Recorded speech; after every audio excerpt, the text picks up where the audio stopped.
शुरुआत पिछली कहानी से। दिन था 14 अक्टूबर 2017। एक अजीब सी ब्रह्मांडीय चीज हमारे ग्रह के ऊपर से उड़ रही थी। किसी के पास उसका कोई सुराग नहीं था। 5 दिन बाद इंटरस्टेलर ऑब्जेक्ट सोलर सिस्टम्स के बाहर जा रहा था।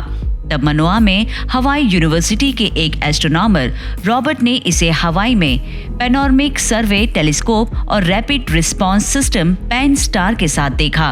अपनी खोज के वक्त से ही ये एक अजीब चीज थी। अजीब ऑर्बिट, अजीब स्पीड और अजीब गुण। इसे ओमुआमुआ नाम दिया गया, जो सोलर सिस्टम का दौरा करने वाली पहली ज्ञात इंटरस्टेलर चीज थी। लेकिन यहाँ एक खास बात दिखी। ये सोलर सिस्टम में जितनी तेजी से घुसा, उससे काफी तेज रफ्तार में ये निकला और कभी वापस नहीं आया। और यही से ये ज्यादा इंटरेस्टिंग हुआ।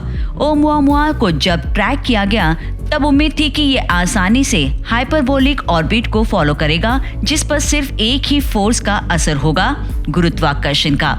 लेकिन हमने जो खोजा वो ये था कि एक नॉर्मल पूरी तरह से हाइपरबोलिक ऑर्बिट जो हमने देखी वो बिल्कुल फिट नहीं थी। ये ऐसा था मानो ग्रेविटी जैसी एडिशनल एक्सेलरेशन के असर के अलावा कुछ अनऑब्जर्व चीज उसे धक्का दे रही हो, एक लंबे सिगार के आकार का। इसे हम देखते इससे पहले ही सूर्य द्वारा इसे जिप्ट किया गया, जिसने बड़ी चालाकी से दूसरी दिशा में चोट करना शुरू किया। इसके बाद 2 बातें साइंटिस्ट में तय हुई। पहला, सूर्य से दूर इसका रहस्यमय एक्सेलरेशन, जिसके बारे में कई सोच के साथ मेल बिठाकर ये पता लगाना मुश्किल था कि ये किस चीज से बना हो सकता है। और दूसरा, इसका अजीबोगरीब आकार। कुछ अनुमानों के मुताबिक ये जितना चौड़ा था, उससे 10 गुना अधिक लंबा था। गुजरते सालों के साथ साइंटिफिक जर्नल्स और ग्लोबल मीडिया में हेडलाइंस में स्पेकुलेशंस की बाढ़ सी आ गई। क्या ये सॉलिड हाइड्रोजन का ब्लॉक है? क्या ये किसी चीज का मलबा है?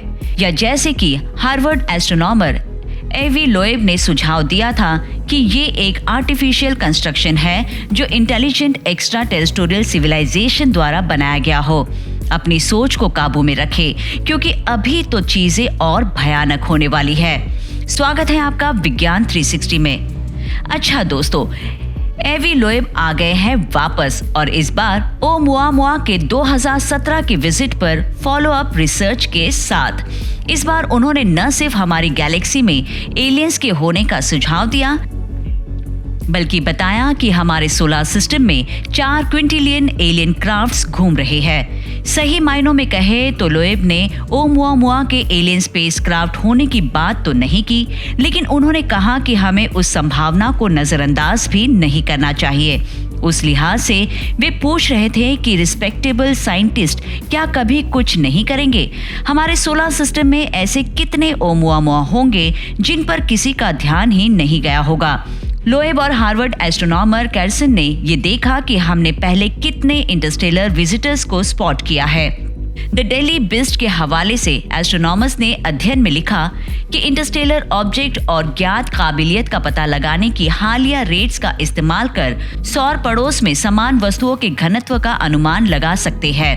ओमुआमुआ के बाद एस्ट्रोनॉमर्स ने 3 और इंटरस्टेलर ऑब्जेक्ट्स का पता लगाया, जिसके बाद 8 सालों में ये अब 4 हो गया। उस दर पर लोएब और कार्सन ने कैलकुलेट कर ये अनुमान लगाया कि हमारे इंस्ट्रूमेंट की पहुंच से परे मौजूद जगहों समेत पूरे सौरमंडल में 40 डेसिलियन इंटरस्टेलर ऑब्जेक्ट्स हो सकते हैं। सूर्य के पास रहने योग्य क्षेत्र के दायरे को सीमित करते हुए उस संख्या को और ज्यादा विनम्र 4 क्विंटिलियन फिगर्स तक लाया जा सकता है, जो यकीनन एक्साइटिंग होगा। अगर उनमें से कुछ एलियंस है तो उनका पता लगाना आसान होगा। लोएब की कुछ थ्योरीज मुश्किल लगती है, लेकिन वे कुछ फैसिनेटिंग पॉइंट्स को उठाने में कभी फेल नहीं हुए। यहाँ तक कि अगर 4 क्विंटिलियन इंटरस्टेलर ऑब्जेक्ट्स में से ज्यादा स्पेस रॉक बन जाते हैं, जैसा कि लोएब मानते हैं, तो भी ये उनमें से कुछ के लिए एलियन स्पेसक्राफ्ट बनने के लिए काफी जगह छोड़ देता है। लेकिन वो कहाँ है? पहली चीज जो मेरे दिमाग में आती है वो है काइपर बेल्ट।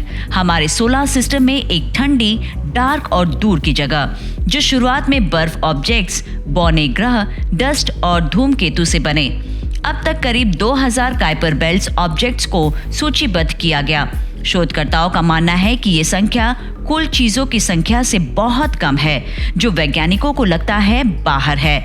लेकिन काइपर बेल्ट में एक चीज है जिसने नासा को आकर्षित किया और वो है 15810 R1।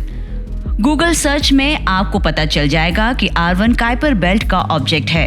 लेकिन क्या ये वाकई चट्टान है?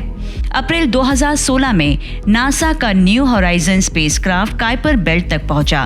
पहला टारगेट प्लूटो को कैप्चर करने के बाद इसने अपनी दिशा अजीब ट्रैजेक्टरी की तरफ बदली।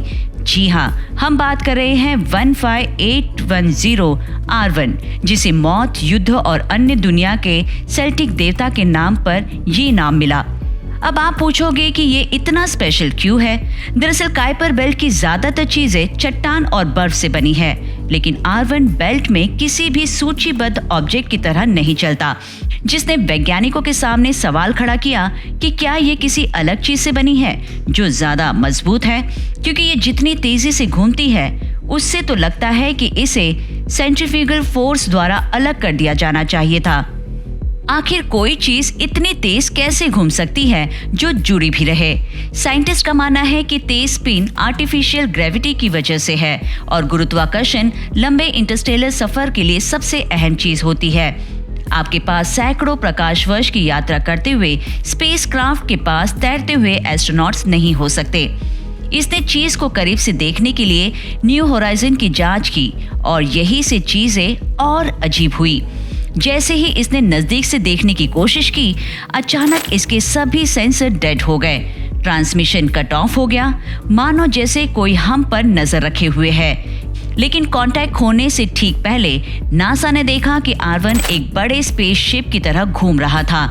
आप कह सकते हैं कि ये कोई तकनीकी खराबी होगी, लेकिन यही से चीजें पागल कर देने वाली हो जाती है।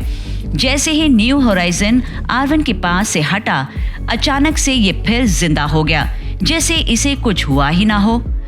अब मैं ये आप पर छोड़ती हूँ कि आप इसे कैसे लेते हैं, लेकिन अगर वाकई में ये इंटेलिजेंट एलियन सिविलाइजेशन है तो इसके पृथ्वी से दूर रहने की बात समझ में आती है, जो चुपचाप काइपर बेल्ट की ठंडी और अंधेरी जगह पर बैठ हमें देख रहा है। और जब भी नजदीक से देखने की जरूरत महसूस होती है तो ये स्पेसक्राफ्ट पर बैठ घूमते हैं ताकि ग्रह में रहने वालों को ये सिर्फ एक स्पेस चट्टान सा लगे। इसके अलावा लोएब ने यह भी सुझाव दिया कि ओमुआमुआ एलियन स्पेस जंक का एक टुकड़ा हो सकता है, एक बेकार का सेल क्राफ्ट जिसने गलती से हम तक आने का रास्ता ढूंढ लिया, या ये एक एक्टिव जासूस क्राफ्ट हो सकता है जिसे हमारे सौर मंडल की जांच के लिए यहाँ भेजा गया था। लोएब का कहना है कि ऐसी कई वजह है जो बाद के एक्सप्लेनेशन के पक्ष में है। शुरुआत के लिए ओमुआमुआ की खोज एक विसंगति थी। हमारा सोलर सिस्टम ओमुआमुआ जैसी वस्तुओं को पनाह नहीं देता। इसके अलावा ओमुआमुआ का मोशन मोटे तौर पर मिल्की वे गैलेक्सी के हमारे पैच में मटेरियल और एवरेज मोशन के साथ मेल खाती है, एक काइनेमेटिक स्पेस जिसे लोकल स्टैंडर्ड ऑफ रेस्ट के नाम से जाना जाता है।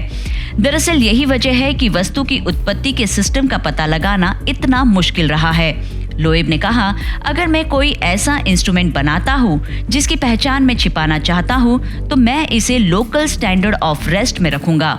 एस्ट्रोनॉमर्स ने वेस्ट वर्जीनिया में ग्रीन बैंक टेलीस्कोप और उत्तरी कैलिफोर्निया में एलन टेलीस्कोप एरे का इस्तेमाल ओमुआमुआ से आने वाली किसी भी पॉसिबल पिंग्स को सुनने के लिए किया था, लेकिन आज तक वो चीज खामोश है।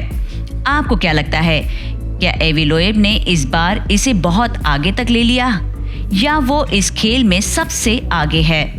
आपकी राय कमेंट कर हमें जरूर बताएं। विज्ञान से जुड़ी ऐसे ही इंटरेस्टिंग खबरों को जानने के लिए हमारे चैनल विज्ञान 360 को सब्सक्राइब करें और बेल आइकन को प्रेस करना ना भूलें।